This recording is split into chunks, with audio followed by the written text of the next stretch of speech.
Começa agora a Hora do Ângelus, na Rádio Cerrado. Sexta-feira, 15 de agosto, nós estamos encerrando a 19ª semana do Tempo Comum. Rezemos com muita fé a Hora do Ângelus, essa oração tão antiga, tão proclamada, rezada pelos nossos avós, nossos antepassados. Essa oração poderosa da Ave Maria, a Hora do Ângelus, pedindo a Nossa Senhora por cada intenção que nós trazemos em nosso coração. Lembrando de rezar pela saúde dos enfermos, dos idosos, pelas famílias enlutadas e por tantas pessoas que pedem as nossas orações. Lembremos de cada uma dessas pessoas e rezemos também pela intenção que nós trazemos em nosso coração. Logo depois da Hora do Ângelus, nós faremos juntos a reflexão do Evangelho desse dia. O anjo do Senhor anunciou a Maria, e ela concebeu do Espírito Santo. Ave Maria, cheia de graça, o Senhor é convosco. Bendita sois vós entre as mulheres, e bendito é o fruto do vosso ventre, Jesus. Santa Maria, Mãe de Deus, rogai por nós, pecadores, agora e na hora da nossa morte. Amém. Eis aqui a serva do Senhor, faça-se em mim segundo a vossa palavra. Ave Maria, cheia de graça, o Senhor é convosco. Bendita sois vós entre as mulheres, e bendito é o fruto do vosso ventre, Jesus.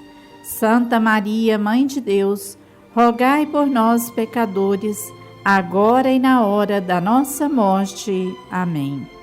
E o Verbo se fez carne e habitou entre nós.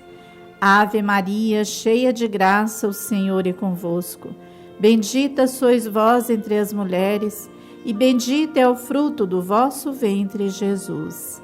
Santa Maria, Mãe de Deus, rogai por nós, pecadores, agora e na hora da nossa morte. Amém.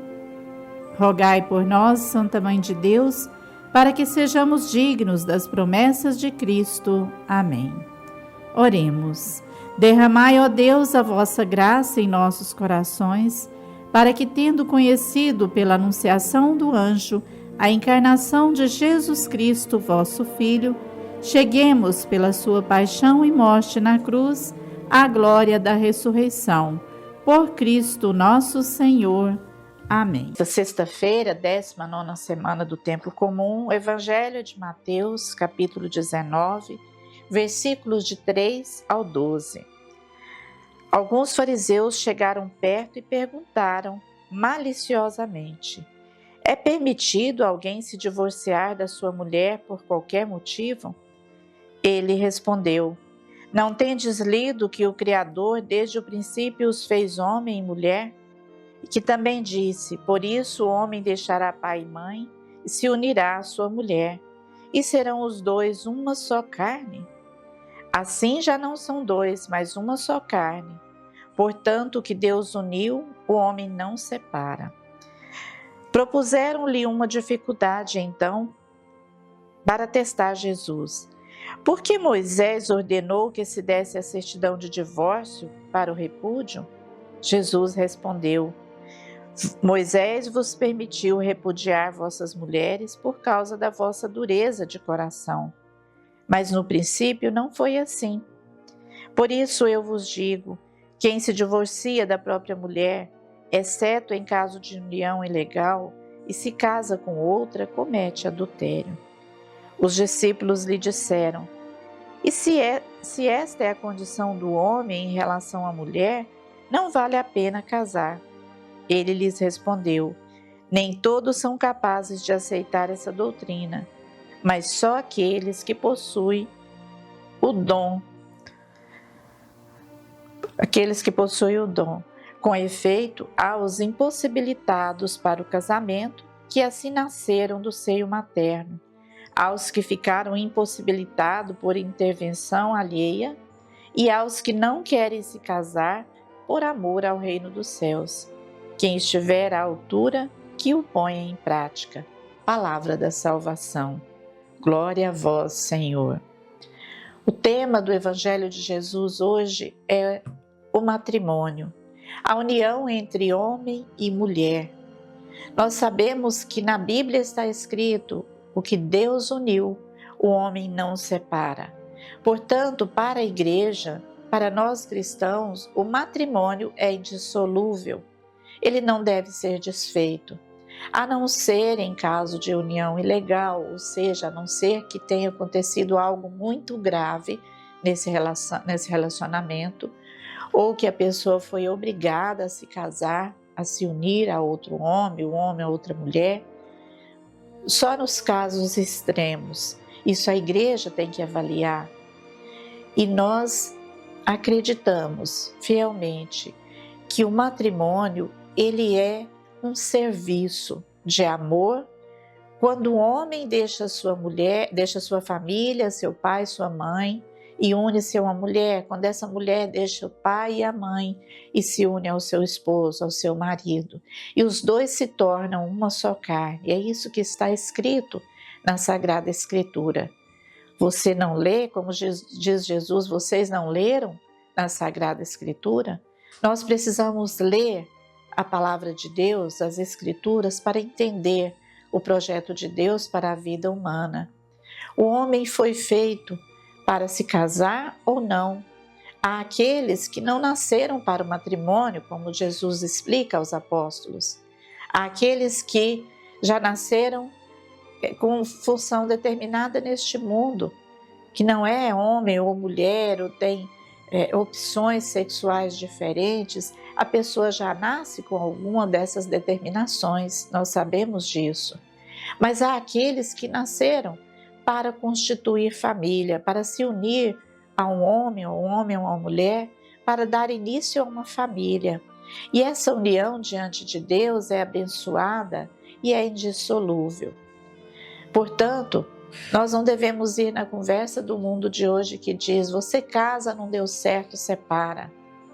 Se casou de novo, não deu certo, casa novamente. O importante é ser feliz, não é isso que a gente ouve? Pois é, mas a Sagrada Escritura nos diz claramente que o matrimônio deve ser indissolúvel. Por quê? Porque com o divórcio, com as separações, o homem sofre, a mulher sofre, as crianças que existem neste casal, neste relacionamento, também sofrem às vezes muito mais do que os pais. É uma situação que coloca o homem em pecado, coloca a mulher em pecado, em fragilidade, com frustrações. Então a gente pode perceber ao longo da nossa vida, da experiência que nós temos, os casais que se separam, tentam outro relacionamento e são dolorosos, são sofridos para ambos e para os filhos. Por isso Deus adverte e mostra o caminho da felicidade, do bem comum, da justiça. Por isso essa lei, né, tão rígida, às vezes as pessoas falam, mas a palavra de Deus é muito severa, as leis são muito rígidas, mas Jesus nos mostra a felicidade, o caminho para sermos felizes. E ele diz da indissolubilidade, e aqueles homens, mestres, doutores da lei, testam Jesus, procurando sobre a separação, sobre o divórcio, dizendo que Moisés dava carta de divórcio para aquele casal que quisesse se separar. E Jesus explica, Moisés fazia isso por causa da dureza de coração daqueles homens. Naquele tempo onde quando a mulher era nada, a mulher era discriminada, era maltratada, era usada como objeto sexual, simplesmente como genitora. E tanta ignorância, tanta dureza de coração que acontecia naquele tempo, no tempo de Moisés. Por isso ele autorizava que o casal se separasse, que o homem levasse de volta a mulher para a família de onde ele a tirou, e assim por diante. Naquele tempo, Jesus explica que isso acontecia por causa da dureza de coração. E muitas outras leis nós podemos observar em Levítico, no Antigo Testamento, leis severas demais, duras demais, mas era a saída para aquele povo de coração endurecido. Por isso Moisés determinava tipos de lei que fossem tão severas naquele tempo. Mas Jesus diz que no início não foi assim. No início nós podemos ler em Gênesis, Deus criou o homem, criou Adão, depois da costela do homem fez a mulher. Homem e mulher se uniram, tornaram um só. E assim nós devemos ser no nosso matrimônio. Os casais serem um só, com os mesmos pensamentos, os mesmos ideais, os mesmos propósitos de vida, e um buscando a felicidade do outro. E para que um casamento dê certo, jamais o homem ou a mulher pode pensar, vou casar para ser feliz. Nós devemos pensar, esse jovem, essa jovem deve pensar, vou casar para fazer alguém feliz, para constituir uma família feliz. E para tanto, precisamos estar unidos, precisamos manter essa união que foi abençoada por Deus. Por isso Jesus nos adverte nesse dia de hoje. E ele fala do celibato, fala daqueles que nasceram não para o matrimônio. Outros optaram por viver o celibato, por viver uma vida dedicada a Deus, como nós vimos nossos padres religiosos, que têm essa opção de vida celibatária, ou vida sem matrimônio. Por isso, hoje nós ouvimos a importância do matrimônio.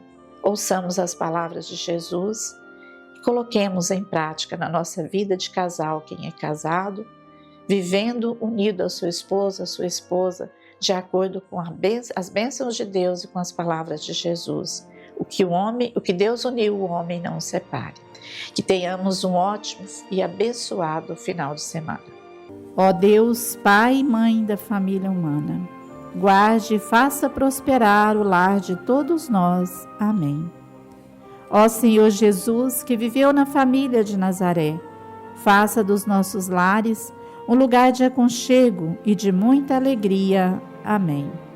Ó Espírito Santo, que ilumina e unifica, transforme nossas igrejas em casas de família, abertas, acolhedoras e serviçais. Amém.